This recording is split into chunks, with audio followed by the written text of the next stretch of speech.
Good day everyone, my name is John Martin Piña from BSIT 3E at ito ang ginawa kong structured cabling para sa networking 2. Isa-isahin muna natin ang components ng structured cabling at ipapaliwanag. Para sa unang part, itong nakikita niyo mga computer na to, ito po ang tinatawag na workplace. Para sa workplace namin, inassign po kami ni Sir ng 50 computers, pero yung iba gumawa ng 10. Akin naman nagawa ko is 48 since ayoko na mag-consider ng ibang slot. Kung nakikita nyo naman tong wire na to, tong gumagapang sa sahig, ito po ang tinatawag na horizontal cabling. Si horizontal cabling ay dumudugtong hanggang dito patungo sa switch. Yan. Si horizontal cabling ang magsusupply ng internet na nagmumula sa telecommunications room, itong binibilugan ko ngayon, na nakarugtong sa telecommunications cabinet. Yan, ito ang tinatawag natin telecommunications cabinet. Ito namang wire na nakakonekta sa telecommunications cabinet ay tinatawag na backbone cabling. Kung makikita nyo dito sa kanan is meron ulit na switch at wires na tinatawag din nating backbone cabling.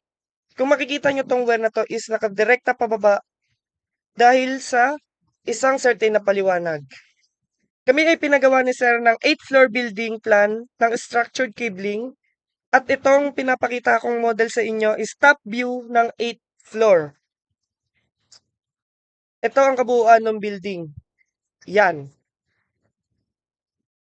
Yung mga wire na nakikita nyo pababa kanina is dire-diretso yon hanggang dito sa first floor. Kung makikita nyo is naka-wire po iyan lahat mula 8th floor hanggang first floor. Dito sa first floor is makikita naman natin yung equipment room. Anong pinagkaiba ng equipment room kay telecommunications room? Sa telecommunications room ay nag-hold ng telecommunications cabinet samantalang sa equipment room ay meron tayong tinatawag na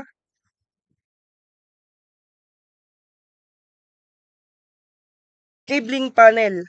Si cabling panel ang nagdudugtong sa lahat ng telecommunications cabinet at ginagamitan ito ng backbone cabling.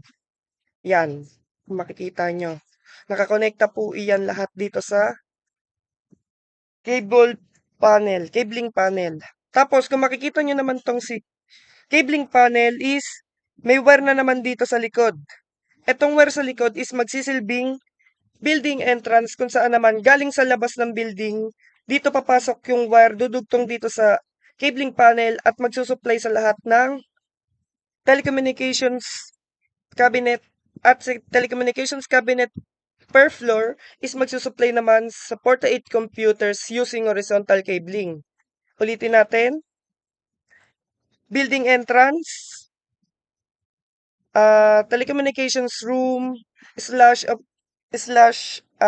equipment room, backbone cabling, tapos yung sa computer naman is horizontal cabling, then work area, yung mga computers, at yun lamang po. At maraming salamat.